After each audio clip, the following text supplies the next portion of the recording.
Cidadania em Destaque. Um programa com foco no bem-estar e na sociedade democrática.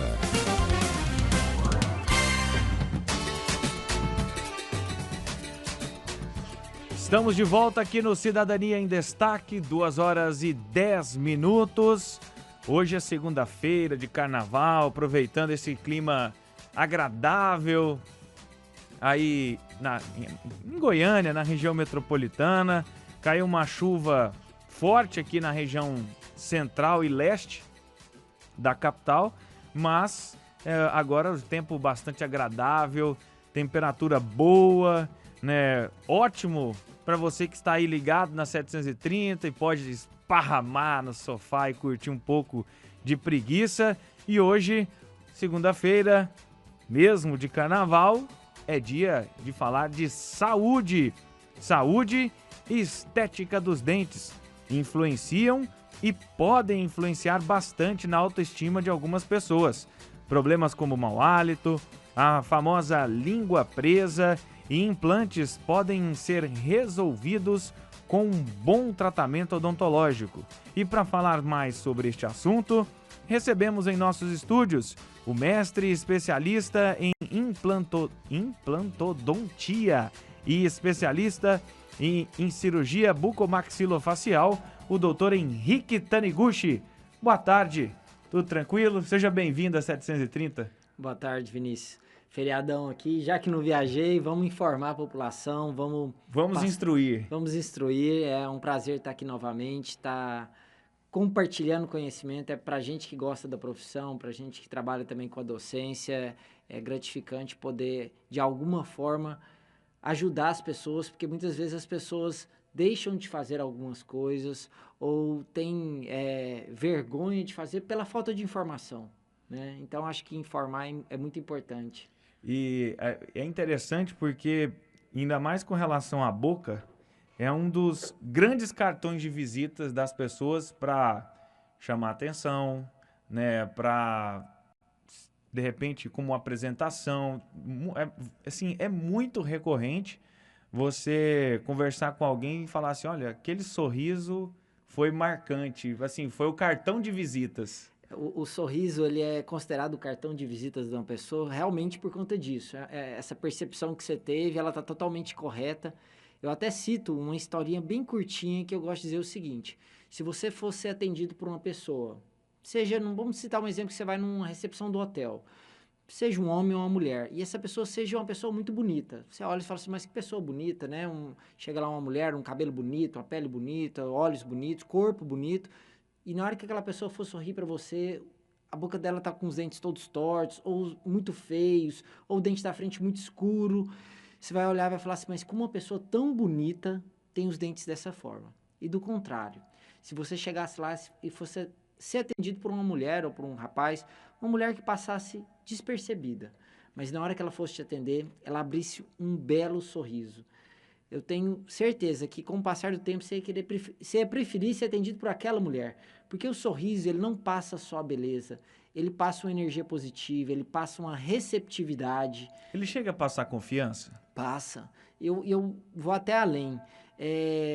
Pessoas que têm sorrisos bonitos, por serem mais alegres, elas têm normalmente uma maior autoestima. E elas são pessoas que sempre as pessoas querem ter ela por perto. Porque são pessoas que estão passando coisas positivas. E um detalhe também a mais, o sorrir libera endorfina, que é o hormônio da felicidade, né? Que ele é liberado com atividades prazerosas. Então, quem sorri é mais feliz? É mais feliz. Então, é muito importante cuidar da boca num todo. Então, quem tem os dentes mais bonitos, com certeza, abre portas para o lado pessoal e profissional. Doutor, hoje, e até trabalhando e já direcionando o nosso bate-papo hoje aqui no Cidadania em Destaque, na 730, para esse aspecto já de autoestima. Hoje as pessoas procuram mais por questão de saúde ou por questão de autoestima?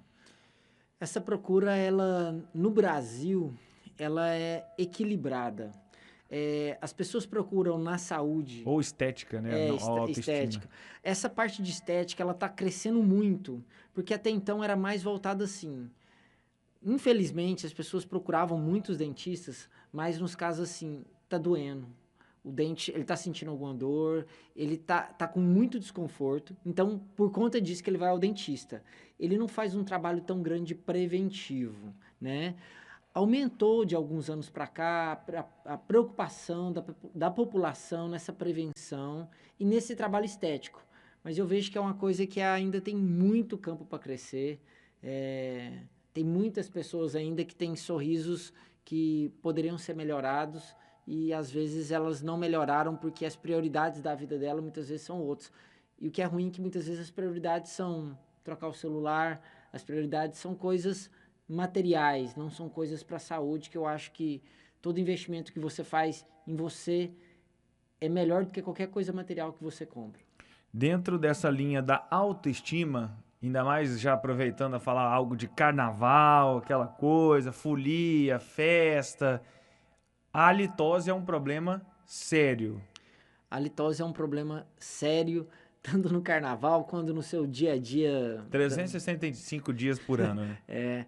E o problema se torna mais sério porque a halitose, ela, às vezes a pessoa tem um mau hálito, só que ninguém conta para ela que ela tem um mau hálito. Esse que eu acho que é um dos, vamos dizer, pontos que dificultam essa pessoa ter essa percepção, né? E esse mau hálito, grande parte acredita que é por motivo vem do estômago. A grande parte do mau hálito vem da boca, vem da má higienização da boca, da falta de escovação da língua, do uso não correto tanto da escova quanto do fio dental. Então, assim, a pessoa que faz uma boa higiene bucal, escova bem os dentes, usa corretamente o fio dental e limpa corretamente a língua, a chance dela ter uma halitose ela se torna menor. Pode até ter, né? Aí, na verdade, seria o papel dos especialistas, né? Os dentistas e profissionais que trabalham com essa área de estar intervindo até com algumas medicações. E quais são as causas mais comuns? A causa mais comum é ligado à má higienização da boca. O segundo fator tem fatores ligados à diminuição da saliva, né? A xerostomia, tem pacientes que salivam menos e problemas pulmonares também geram problemas pulmonares. Muitas vezes as pessoas acham que por conta do estômago, o mau hálito vem do estômago. Não, o mau hálito do estômago é menos de 2% dos casos. Muitas vezes ela vem por conta do pulmão. Quando você fala de falta de higiene, são as questões alimentares, que aí vem alho, cebola, café, bebidas estimulantes, eles estão relacionados a isso ou eles, além da falta de higiene, eles também são fatores de... Os alimentos, no geral, eles têm íntima ligação com o mau hálito em alguns aspectos. Por exemplo, aquela coisa, a pessoa está com um bafo de alho, né? Porque o alho libera uma substância que gera um pouco aquele odor depois. Nós estamos na terra do piqui, né? O piqui, a pessoa fica sentindo aquele gosto. Mas isso é o que menos preocupa o especialista, porque isso, querendo ou não, ele é algo passageiro, ele vai durar por algumas horas e depois vai passar. O problema maior que os dentistas consideram são para a halitose ligada a problemas de má higienização. Eu vejo num levantamento aqui que até o uso de substâncias com álcool e até o próprio álcool geram, atrapalham, influenciam. E aí eu até questiono assim, inclusive as soluções de bochecho com álcool podem gerar isso? É porque o álcool ele ajuda a descamar, ele atrapalha um pouco na proteção bucal. E alguns enxaguantes bucais têm álcool. Então, o que a odontologia, que grande parte dos profissionais recomendam? Pode utilizar o enxaguante bucal? Pode, como um complemento da escovação. Na verdade, ele é um complemento da escovação e do fio dental. E, de preferência, enxaguantes bucal sem a presença do álcool, né? Isso é importante. E por que eles, então, assim, naturalmente tem a liberação desses produtos para serem utilizados? Por que ainda insistem em colocar o enxaguante com álcool, sendo que ele influencia nesse tipo de a influência ela é muito pequena, né? É porque quando a gente faz uma pesquisa, a gente analisa com detalhes. Não quer dizer que com o álcool faz mal, mas o álcool, por ele ser um pouco mais agressivo, por ele dar aquela sensação de ardência em alguns aspectos, às vezes a pessoa tem uma sensação, se você talvez usar um enxaguante com álcool e sem álcool, você tem até uma sensação que parece que com álcool limpou mais sua boca. E não é certo. Na verdade, o com álcool... Ele irritou mais. Às vezes ele acaba irritando mais. Para as pessoas que têm a boca sadia, às vezes ele não vai fazer tanta diferença, né? Mas se você até tem uma feridinha na boca ou tem alguma propensão maior até afta, ele vai te incomodar mais. E eu vejo aqui no levantamento da nossa produção, todos os dias, todas as vezes que eu venho apresentar esse programa Cidadania em Destaque, todos os assuntos relacionados à saúde, toda vez ele está aqui no meio, quando vai discutir alguma doença. Estresse intenso também influencia? Na verdade, é o seguinte, o estresse, ele atrapalha, ele é diretamente ligado com o seu metabolismo, né?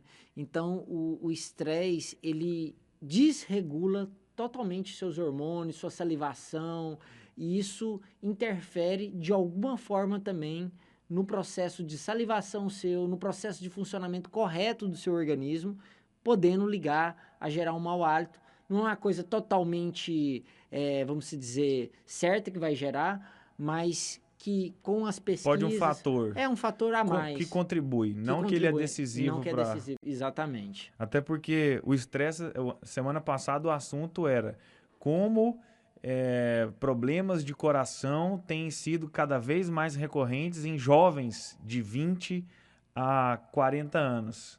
E agora e o estresse é um desses fatores, e também influencia no metabolismo, porque acelera o coração e tudo mais.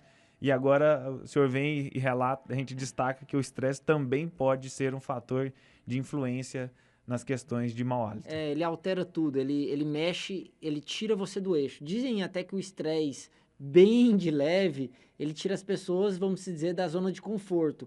Mas a partir do momento que ele se torna algo que é realmente desconfortável, que ele muda o humor, que ele mexe no seu metabolismo, na sua descarga hormonal do organismo, ele acaba fazendo mal. 2h22, nós estamos aqui no Cidadania em Destaque na Rádio 730, conversando com o doutor Henrique Taniguchi, ele que é especialista em cirurgia bucomaxilofacial. Ele, inclusive, aqui nos dados, diz que ele é o doutor do juízo, né? O especialista aqui para retirada dos sisos, não é mesmo?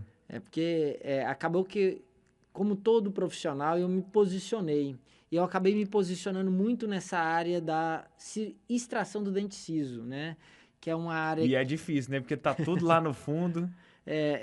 Eu foquei para essa área. Não é uma cirurgia tão simples, porque é um dente realmente de difícil acesso. É um dente que não tem função nenhuma na sua mastigação. Você ter ou não ter o dente ciso, você mastiga perfeitamente bem.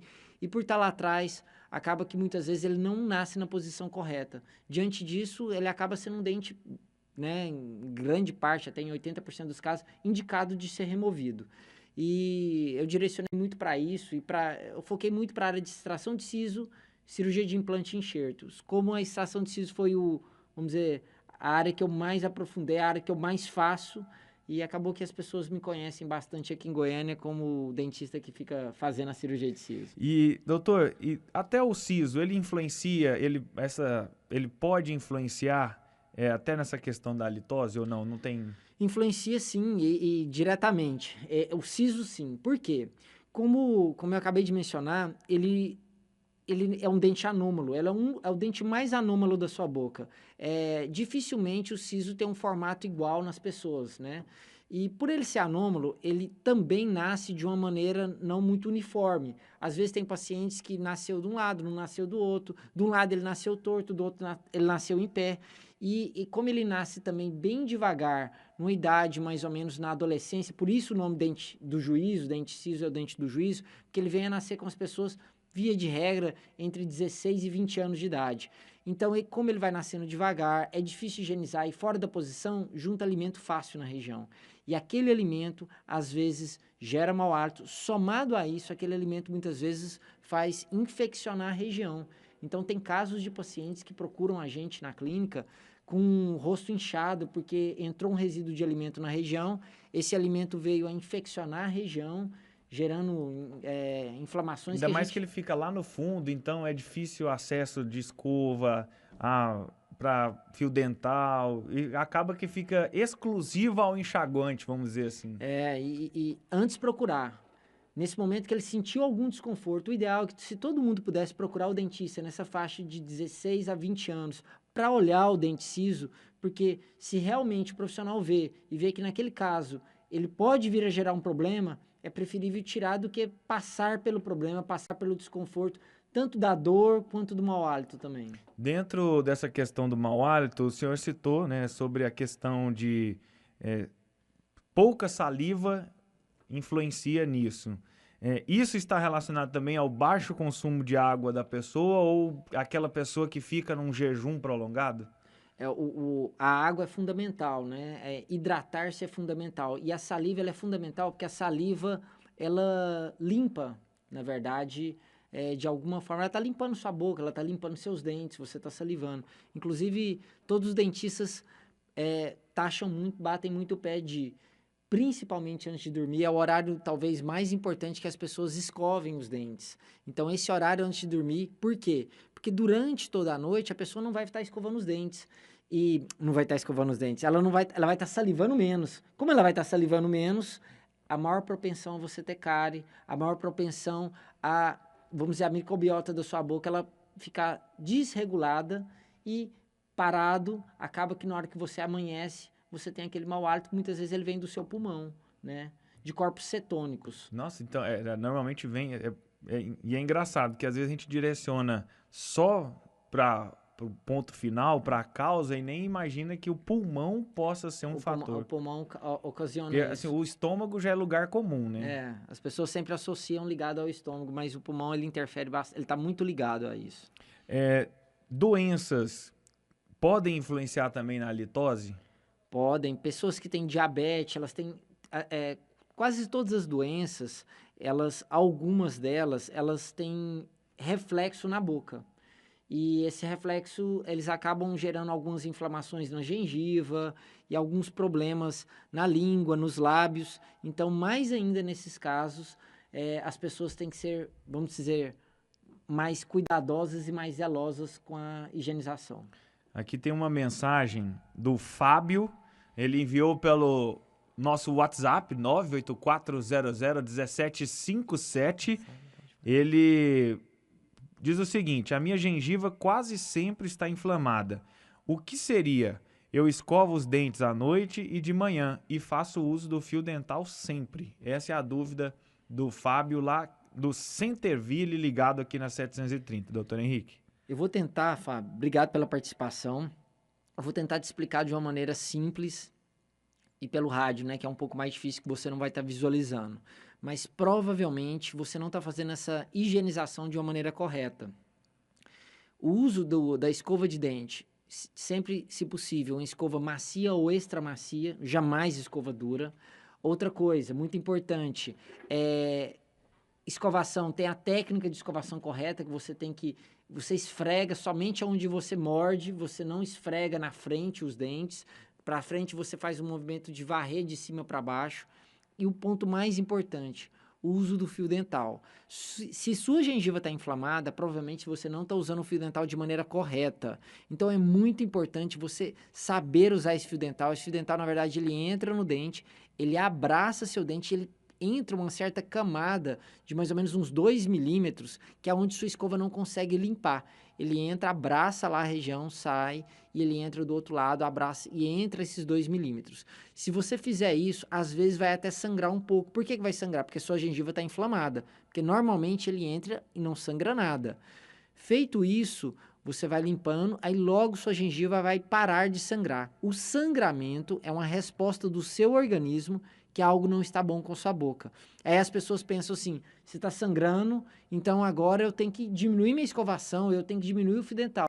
Pelo contrário, aí que você tem que intensificar a maneira do uso do fio dental e da escova. Nossa, não entendi direito. Vou te dar uma dica. No YouTube tem vários e vários vídeos que ensinam você a usar corretamente o fio dental. Eu até tenho uns vídeos que também explicam lá. E se você mesmo assim não compreendeu, vá a um dentista e olhe, porque você está cuidando da sua saúde. prevenir é muito melhor do que remediar. 2h30, eu tô acompanhando aqui e o Fábio já tá aqui, aparece digitando aqui onde a mensagem é do Fábio. Você pode fazer igual o Fábio, interagir conosco aqui no Cidadania em Destaque, né, pelo 62 984001757 ou pelo telefone no 3216-0730. E ele manda um recado aqui, ó: vou ter que trocar de escova. Só uso a média por pensar que a macia não limpa o fio. Estou usando errado. Então, são esses pequenos detalhes. Por que a gente tem essa? Eu acho que a gente tem meio que essa mania, como se fosse limpar o chão, né? Que a vassoura macia não limpa. Por que a gente tem essa ideia de que a escova precisa ser a mais dura para poder limpar? É aquela coisa assim, os dentistas falam muito, escova dura serve para limpar sapatos, serve para limpar essas outras coisas, não para limpar sua boca.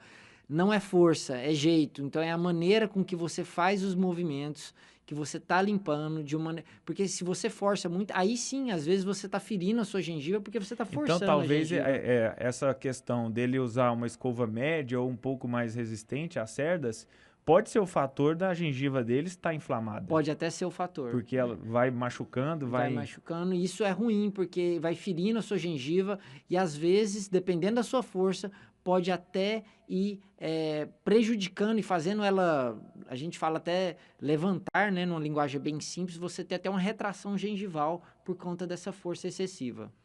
No primeiro bloco a gente falou bastante sobre essa questão da halitose, né, do mau hálito, mas uma coisa que também incomoda dentro da parte da autoestima é a frenectomia, que é a língua presa.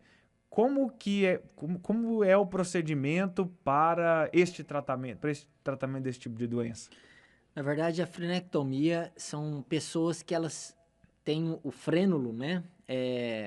Vamos dizer, num tamanho maior, e ela impede com que a pessoa tenha um movimento pleno da língua. Isso acaba interferindo, em alguns casos, a pronúncia de algumas palavras.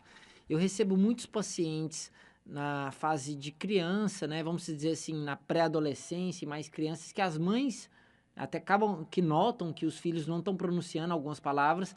Às vezes elas já vão direto no fonoaudiólogo e o fonoaudiólogo encaminha para fazer essa cirurgia. Uma cirurgia aparentemente simples. Eu gosto de dizer que quando é uma criança, a grande dificuldade de operar a criança, para quem acha que é profissional da saúde, principalmente os dentistas, ninguém gosta de tomar a famosa agulhada, né, anestesia em mais uma criança. E você tem que anestesiar a região da língua da criança. Tem crianças que são muito boazinhas. Não tem como apagar ela, assim, não, deixar ela dormindo, bota o cheirinho. Tem. Essa é uma das... Felizmente, a odontologia, ela tem uma íntima ligação com a medicina.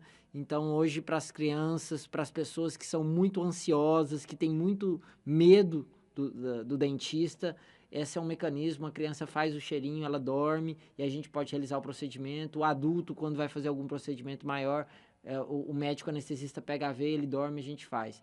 Então, para esse tipo de procedimento, a criança ficou quietinha, a gente realiza, corta, dá lá na língua dela mais ou menos uns 4 a 6 pontinhos e pronto, tá bem feito, sem problema algum. E ela não é tão incômoda como é a do siso, por exemplo? Não, ela é mais tranquila. Ela gera um desconforto na língua. A gente gosta de dizer que nas primeiras horas tem um certo cuidado para conversar, senão morde a ponta da língua, tá dormente. E além das crianças, né, tem os adolescentes e alguns adultos, né, que procuram também para fazer essa cirurgia. Neste caso deles, acaba que eles não têm tanta dificuldade de dicção. É mais para uma questão de ter aquele prazer de ter a mobilidade da língua. Alguns adolescentes já estão começando a namorar, tá beijando na boca, aí sente que a língua tá presa, sente uma vergonha dessa língua tá presa, vergonha de que as meninas podem estar falando, e aí eles procuram para estar fazendo esse procedimento, que é um procedimento muito tranquilo, muito rápido, E a recuperação também é rápida. Também é muito rápida, é só um desconforto. Ele sente a língua desconfortável na primeira semana e depois acabou. E tem uma causa específica para isso? Não tem, é mais a etiologia, né? A causa maior, acho que são fatores genéticos. Normalmente um pai de língua presa, normalmente o filho tem essa propensão maior. né? 2h39. Eu até conversava contigo e mostrava que tem uma lei federal, ela é de 2014, e é curioso, chama teste da linguinha, já faz com que os bebês, já na maternidade, já já passam por esse exame e detectando a alteração no frênulo, já é realizada a cirurgia, deve ser no embalo de testes de pezinho e etc. E isso é bom que já vai numa fase já... Nesse caso, acaba que o médico, né, o médico pediatra, ele acaba realizando e ele, na verdade, ele não faz nem a frenectomia, ele faz a frenotomia. O que é a frenotomia? Ele dá um pique nesse freio. Ele levanta a linguinha, às vezes passa um anestésico tópico e dá o piquezinho, aí solta ela um pouco. Não vai soltar, vamos dizer assim, por completo, mas talvez é aquilo que... Resolva. Isso, talvez é aquilo que a criança precisava e vai ter resolvido. Até porque a língua, e até nessa questão de amamentação dos bebês, até de respiração, a língua é um fator muito importante, né? Está totalmente ligado a essa amamentação. A língua é um dos músculos nossos, se não me engano, é o músculo mais forte do nosso corpo. Em questão, assim, de tamanho, né? Proporcionalmente ao tamanho dela, é um músculo extremamente forte. E qual que é uma das funções? Para que serve? As funções da língua? Vamos detalhando aqui. Vamos lá. Como eu não sou um fonoaudiólogo, eu vou te falar as funções de uma maneira geral. Talvez vai ficar faltando algumas poucas, mas a língua, ela está intimamente ligada ao seu paladar, né? Tem alimentos que você, em regiões da língua, isso a gente estuda, que você sente o doce maior numa região da língua, o azedo noutra região. Então, a língua, o salgado, a língua tem essa questão gustativa. A língua, ela, além disso, ela também está totalmente ligada com a sua dicção, com a sua pronúncia, com as palavras. Cantores e pessoas que trabalham da voz, fazem aquecimento usando até a língua, então a língua está ligada a isso. A língua está ligada com a limpeza da sua boca, então você, querendo ou não, por ela estar todo o tempo movimentando, ela acaba limpando também internamente a sua boca, então a língua tem essa função também. E a língua, ela tem a função tanto de limpeza, quanto até de movimentação de um dente ou outro, dependendo da pressão que a língua faz numa região. Se você ficar forçando a região, ela pode ocasionar isso. E também a língua, ela é um lugar que aloja, que tem um alojamento de, vamos dizer, quase todas as sujeiras da sua boca. Muitas vezes elas ficam alojadas com mais facilidade, às vezes, na língua do que nos dentes, que é uma coisa que muitas pessoas esquecem. As pessoas pensam assim, tem que escovar meus dentes, tem que escovar a língua também.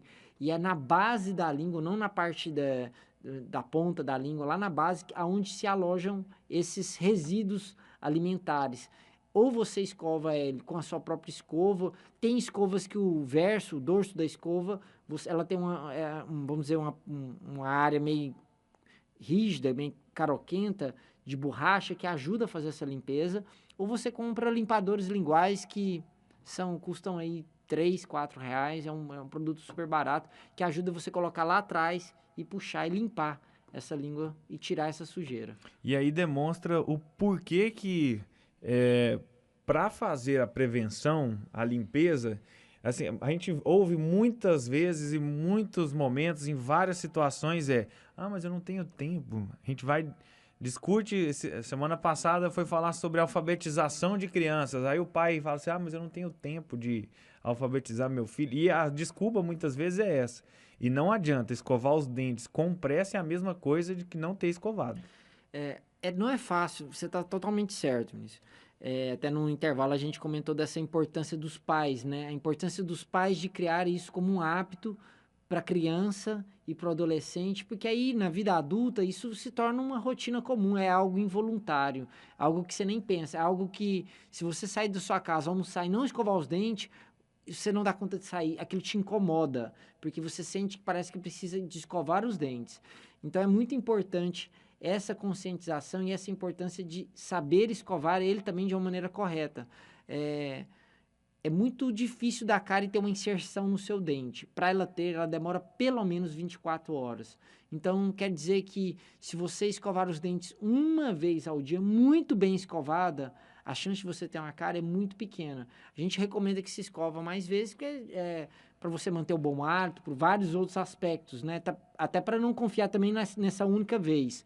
Mas muito melhor você escovar 2 vezes, bem escovados, principalmente uma antes de dormir, do que escovar 4 durante o dia de maneira Com pressa. errada. Com pressa. Que acaba sendo assim, é mais um dos rituais que a gente precisa ter, e eu acredito que pai para filho consegue passar essa rotina diante desses rituais, onde ele participa com a criança e dedica ali, precisa de 20 minutos, então beleza, vai ficar os 20 minutos, perde os 20 minutos que você achou que ia ter de sono, mas para construir essa rotina nos filhos. Eu tenho é engraçado, um amigo meu, ele fez um vídeo, ele é dentista, fazendo uma interação com a filhinha dele. Eu achei muito interessante a ideia que ele adotou. O que ele adotou? Ele chamava a filhinha para a filhinha escovar o dente do pai. Então ela deixava, aquilo se tornou um momento prazeroso. E aí ele, em contrapartida, escovava o dente dela. Então aquilo virou um momento de diversão dos dois. Vamos lá para você escovar meu dente? De intimidade, de proximidade. Isso. Aí ele acabava escovando o dente dela. Porque muitas vezes, se você pega uma criança pequena, lá de 2, 3 anos, vamos escovar o dente agora. Opa, às vezes ela não vai achar tão bom. Mas se você faz essa interação, faz daquilo uma brincadeira, tem as escovas próprias para criança, que tem vários bichinhos, e aí você interage, agora vamos comprar uma escova nova, que é aquela escovinha, vamos escolher de um bichinho diferente. Tem as pastas de dente voltadas para criança, que elas podem engolir, que não fazem mal para ela, que são saborosas. Você cria aquele momento, um momento lúdico que ela se diverte. E eu até sugiro, todo pai que tem filho, leve seu filho no odontopediatra, porque o odontopediatra ele foi treinado para tratar de criança. O grande problema que muitos adolescentes e adultos têm hoje é que eles vieram da odontologia de muitos anos atrás, às vezes de alguns dentistas práticos, às vezes ele morou no interior e é aquele dentista que fazia para todo mundo, era um dentista que talvez não tinha tanta paciência com criança e ele, de alguma forma, traumatizou essa criança.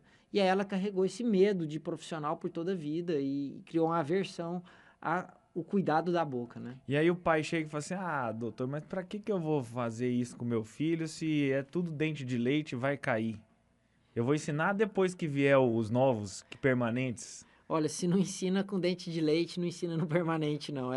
O negócio tá na base, né? Deixou para depois, não vai ensinar. E um detalhe muito importante, o primeiro molar nosso, ele nasce quando a gente ainda só tem dente de leite na boca. Você tá com 6, 7 anos, começa a nascer o seu primeiro molar. E as pessoas não sabem disso. Inclusive, muitas pessoas removem, hoje nem tanto, mas elas removiam o primeiro molar achando que era o dente de leite, porque ele nasce atrás do último dente de leite da criança. Então, o pai achando que está esperando o momento apropriado, que ele está acompanhando a troca dos dentes pelos dentes que ele enxerga ali na frente, só que lá atrás, na boca da criança, está nascendo um dente, que é um dente permanente, que é um dente de extrema importância na mastigação e o pai não sabe. Dentro dessa linha, doutor, de cuidado com a saúde bucal, a gente falou sobre o cuidado com a língua, a litose. Tem outro elemento importante que é o implante dentário. Como é que funciona? Vamos lá. O implante dentário, ele surgiu como uma grande benesse para todo mundo. Ele proporciona a reabilitação do seu dente, vamos dizer, a famosa terceira dentição, né? A primeira dentição é o dente de leite, a segunda dentição os dentes permanentes e a terceira dentição artificial são os implantes. Então, ele possibilita você ter a sua mastigação, você ter a substituição do seu dente sem mexer com os dentes vizinhos. O que acontecia no passado, né? Quando uma pessoa perdia os dentes, vamos dizer, há 30 anos atrás. Se ela perdia um dente, acontecia muitas famosas... o pessoal brinca muito que eu tenho uma ponte. O que é a famosa ponte? Que é a prótese fixa. Ele tem um dente suspenso, preso em 2 dentes vizinhos. Ou 2 dentes suspensos, preso mais 2. A cada dia que passa, às vezes, essa ponte aumentava, porque, às vezes, esses dentes de sustentação, eles não suportavam a pressão, né, mastigatória, e com o passar do tempo perdia, e o dentista ia aumentando isso. Ou utilizavam próteses removíveis, né? São próteses que algumas têm grampo, e aí esses grampos geram tanto um desconforto, quanto visualmente era algo que não era muito agradável. Então, o surgimento do implante, ele veio a ser um alívio. Você faz um trabalho sem mexer nos dentes vizinhos e sem ter que usar nada de pôr e tirar. Isso é um conforto enorme para as pessoas. E aí, dentro desse... não se torna tão evasivo, é assim que eu posso dizer? Porque era só o encaixe e resolvido. O encaixe em si, o que ele facilitava, né? Ele facilitava, na verdade, você higienizar, né? Você tira, limpa, tudo. Só que isso, querendo ou não, gera uma certa vergonha para as pessoas. Ela usar algo que ela tem que estar... não sente segura, que ela tem que estar tirando, tem que estar removendo, tem que estar limpando isso, né? E como é que ela pode influenciar na saúde bucal? Ser submetido ao implante? Vamos lá.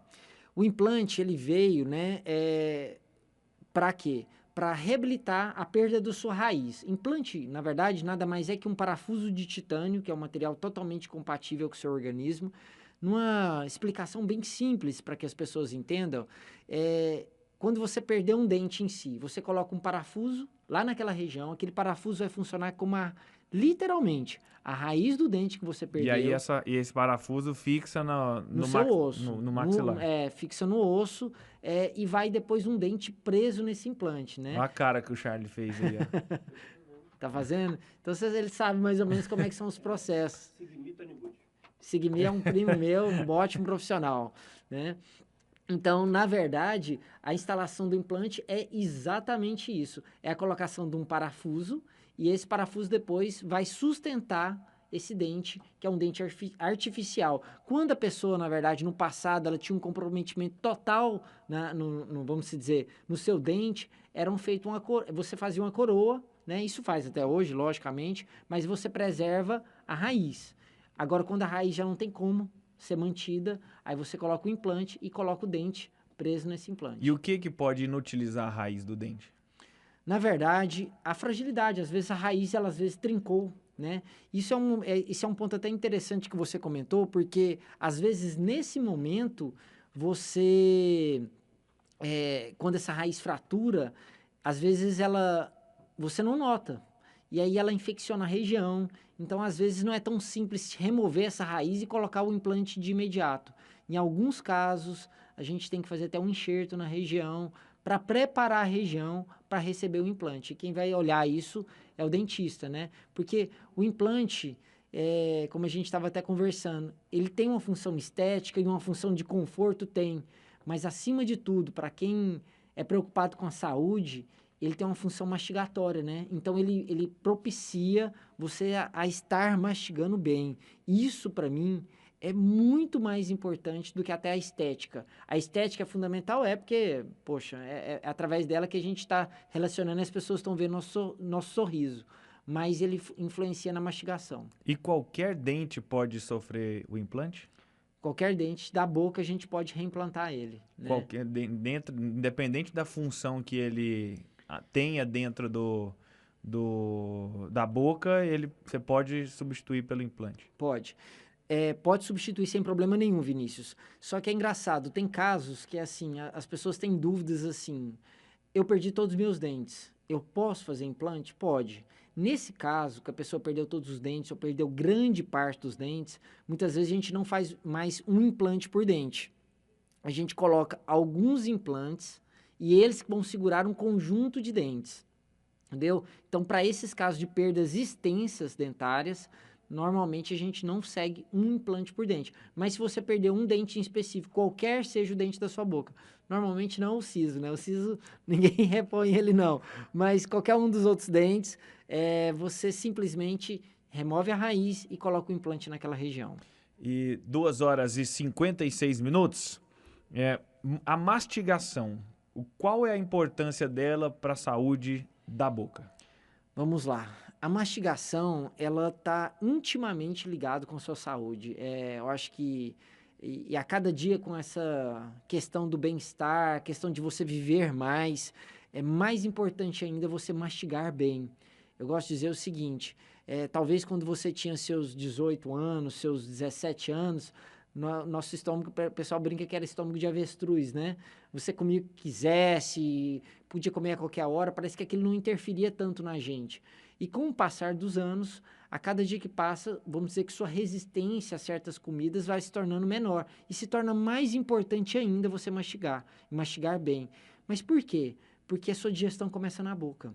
Isso, pessoas que têm problemas no estômago sabem disso perfeitamente, porque elas sentiram, vamos dizer, não vou dizer na pele, elas sentiram no estômago e na garganta essa azia, esse desconforto. Então, assim, mastigar bem, você vai estar literalmente começando o processo de digestão, você vai estar levando esse alimento bem mais triturado para o seu estômago, você vai forçar menos o seu estômago e você vai ter uma melhor absorção de nutrientes, tanto no seu intestino e quanto um menor desgaste do seu estômago.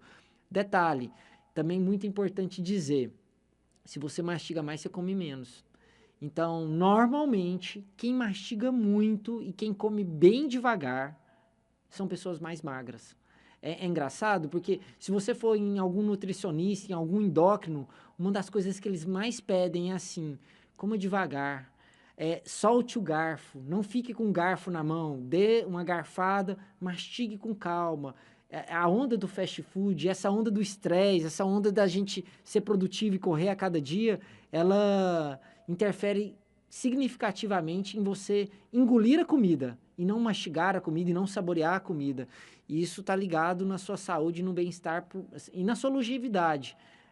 Com o passar dos anos, cada vez que passa, mais é preciso você mastigar melhor. Este é o meu grande desafio, eu assumo, né? É o ter a paciência da mastigação. Olha, eu fonoaudiólogo já fiz, já comentava sobre isso, dentista comenta sobre isso, minha mãe, minha esposa, esse é um que eu tenho que sentar, eu respiro fundo e vou mastigando devagar, porque assim, se deixar eu almoço em 20 minutos. Não, você almoça em 20, você é demorado seu almoço. Muitas pessoas fazem uma serra e gastam 5 minutos para almoçar. Elas não comem, elas não mastigam, elas engolem. E isso que é o problema das pessoas. E tem uma onda, não sei se você ouviu falar, Vinícius, lá na Europa, alguns restaurantes, eles preconizam muito o slow food, não fast food. Uhum. É de você sentar, você saborear, você separar aqueles 40 minutos, às vezes, para comer bem devagar aquela comida e saborear, aproveitar aquele momento. E porque às vezes você vai comendo na velocidade, aquela intensidade, você tá ali pensando já no compromisso, celular e tudo, você já nem presta muita atenção no que você tá comendo. Muitas vezes você não consegue nem sentir o sabor. Se alguém te perguntar assim, qual o sabor da carne, do macarrão, do arroz, da salada, você não sabe nem o que pôs de alimento na boca. É tão involuntário isso, Vinícius, que se você chegar em muitas pessoas à noite e perguntar o que ela almoçou, às vezes ela não lembra o que ela almoçou, porque ela engoliu o almoço. Aquele momento do almoço, ela nem pensou o que ela estava almoçando. Ela, às vezes, igual você falou, ela sentou na mesa junto com o celular. É só um compromisso que você teve ali com o seu grupo. Eu marquei presença. É como se pudesse ser como se fosse um abastecimento de automóvel, que ele vai lá, injeta, pronto, você vai embora. Esse tipo de gente seria satisfeita com isso. É mais ou menos isso. Você tem razão. É mais ou menos isso. 3 horas em ponto, aqui tem uma mensagem lá dos Estados Unidos, lá de São Francisco, na Califórnia, o Rodrigo Orlando. Boa tarde, ótimo programa sobre saúde. Ele questiona, clareamento dentário é saudável? Podemos executar clareamento seguindo as dicas de vídeos na internet, com carvão aditivado, bicarbonato de sódio, limão e etc.? Aí ele pergunta, onde está a Cecília? Cecília está de férias, ela está curtindo férias, Ponte Aérea Uberlândia e Tumbiara, mas a partir de quarta-feira ela estará de volta, viu, Rodrigo? E por favor, diga ao Charles que vai ficar triste quarta-feira, o Tigrão vai vencer o Vasquinho. Abraço, saúde e alegria para todos nós. Esse é o Rodrigo Orlando, grande abraço, o recado vai ser enviado ao Charles. E eu tenho certeza que ele vai ficar triste quarta-feira com a vitória do futebol goiano do Vila Nova em cima do Vasco da Gama. E as dúvidas dele sobre clareamento dentário, ligado na 730 pelo portal 730.com.br. Vamos lá, passar a informação para bem longe, lá dos States. Vamos lá, Rodrigo. Não é aconselhável, tá? Todo procedimento de clareamento, ele tem que ser acompanhado pelo dentista, por um fator. Porque, como você mencionou, tem bicarbonato. O bicarbonato, se você ingerir, dependendo da maneira que você estiver utilizando ele, estudos comprovam que ele é cancerígeno. Então, é muito importante isso. O que acontece? É muito cômodo você ver, principalmente nos Estados Unidos tem demais isso. Você tem um acesso muito fácil às coisas e, vamos dizer, você mencionou pela internet. A internet é uma fábrica de informações corretas e incorretas. Nessas informações, você tem que ter esse discernimento. E esse produto usado de maneira incorreta, ele pode gerar sérios prejuízos para você. Hoje, existem produtos que já não são tão invasivos, que já não, vamos dizer, comprometem seus dentes. Então, o dentista que vai te falar quais produtos que vai utilizar, vai acompanhar, vai ver como é que está esse andamento. Ele estudou para isso e você está investindo na sua saúde.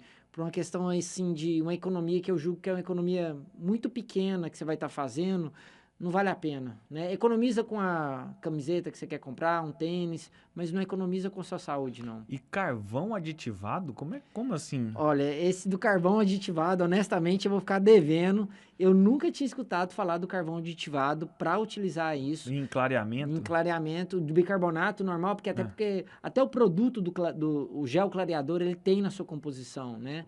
Então, as pessoas, elas vão fazendo misturas químicas que, às vezes, geram resultado. Não vou falar que não gera, não.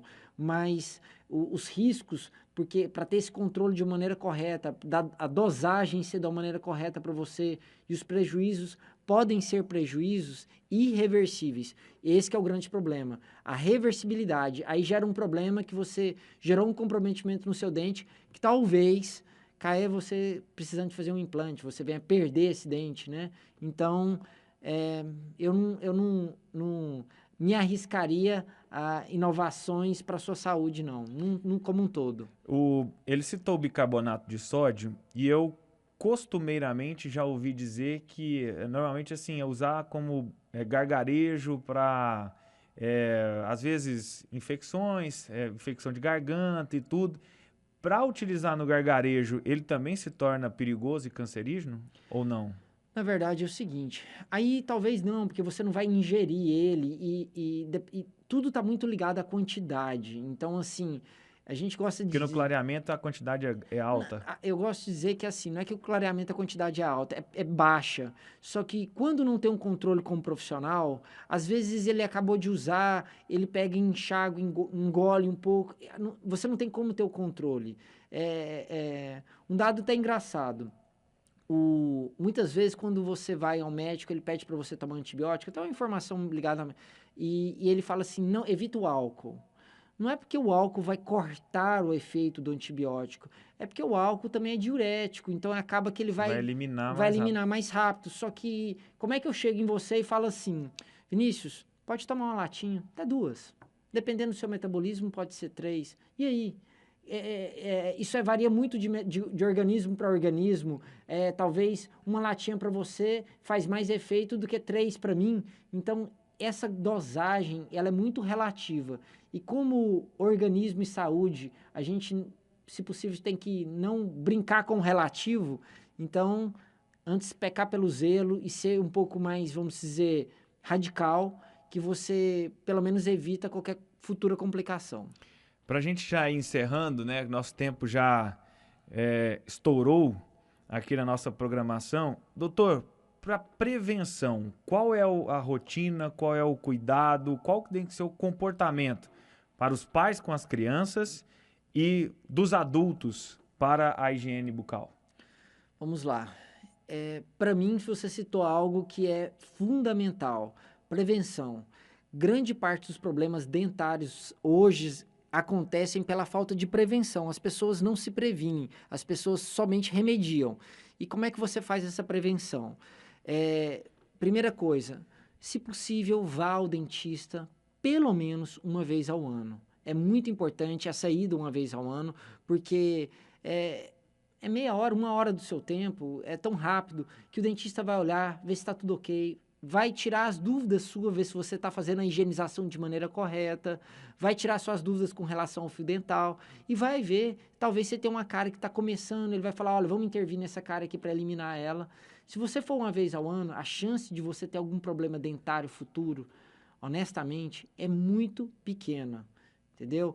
Porque o trabalho, vamos dizer, o seu cuidado ele é diário, é a sua escovação e uso do fio dental, isso tem que ser rotineiro. Para as pessoas que têm uma propensão maior a ter facilidade de ter cárie, tártaro, crianças que não estão, às vezes, de 6 em 6 meses. E para adultos que têm facilidade, porque o adulto tem mais dificuldade de ter cárie, mas ele tem mais facilidade de ter tártaro. Então, ele pode ir no periodontista, às vezes, de 6 em 6 meses. Para quê? Para fazer a correta avaliação, ver, não, juntou aqui, vamos fazer essa limpeza para impedir com que ele tenha uma perda, uma recessão gengival, uma perda óssea e um futuro, talvez, comprometimento desse dente. Muito obrigado pela participação, pelos esclarecimentos e feliz carnaval aí, aproveitando a segunda e a terça-feira de folga aí, esses dias de festa e folia. Nós aproveitamos aqui, fizemos meio que uma live aqui, né? Então a gente foi transmitido tanto via áudio pro mundo inteiro, quanto via imagem aqui, os bastidores um pouquinho da gravação. É um prazer, eu que agradeço, muito obrigado de poder estar informando, poder estar passando informação de algo que é minha rotina, de algo que eu amo e espero que a gente possa ter ajudado e esclarecido muitas dúvidas das pessoas. Com certeza.